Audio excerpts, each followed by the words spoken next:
Les 10 plus grosses sociétés transnationales cumulent un chiffre d'affaires supérieur au PIB de l'Inde et du Brésil réunis. Ce chiffre illustre le poids économique acquis par ces grosses sociétés au regard du pouvoir politique des États.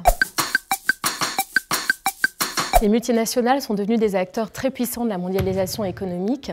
Et en même temps que leur poids s'est accru, les risques pouvant découler de leur activité sur les droits sociaux, sur l'environnement, se sont aussi accrus. Or, le droit n'a pas évolué puisqu'aujourd'hui, on ne peut pas rendre juridiquement responsable une multinationale pour ces dommages qu'elle cause. Il nous faut encore lutter pour que les victimes d'un drame soient indemnisées ou pour qu'elles réparent les dommages causés à l'environnement. Or, les citoyens sont de plus en plus nombreux à aspirer pouvoir consommer des biens, des services qui sont réalisés de manière éthique, socialement responsable. Donc il faut aujourd'hui rétablir l'équilibre et faire en sorte que les multinationales soient aussi un objet de droit, comme les citoyens, comme les États, pour faire en sorte qu'elles contribuent à l'intérêt général. En France, le 23 février dernier, une loi qu'on peut qualifier d'historique a été adoptée par l'Assemblée nationale. Elle a été soutenue par le collectif Éthique sur l'étiquette et par une coalition très large de la société civile, de juristes, de parlementaires, d'économistes. Cette loi s'appelle la loi sur le devoir de vigilance des multinationales.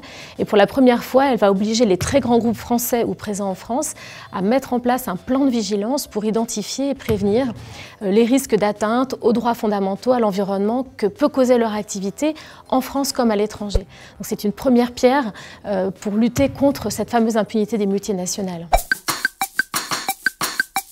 Première mesure, assurer l'application et renforcer la loi sur le devoir de vigilance des multinationales en élargissant son périmètre et en permettant un réel accès des victimes à la justice. Deuxième mesure, soutenir et s'engager activement dans les travaux des Nations Unies visant à élaborer un traité contraignant entreprises et droits de l'homme au niveau international. Troisième mesure, engager des travaux pour une obligation de traçabilité sociale et environnementale sur les biens commercialisés en France pour une meilleure information du citoyen.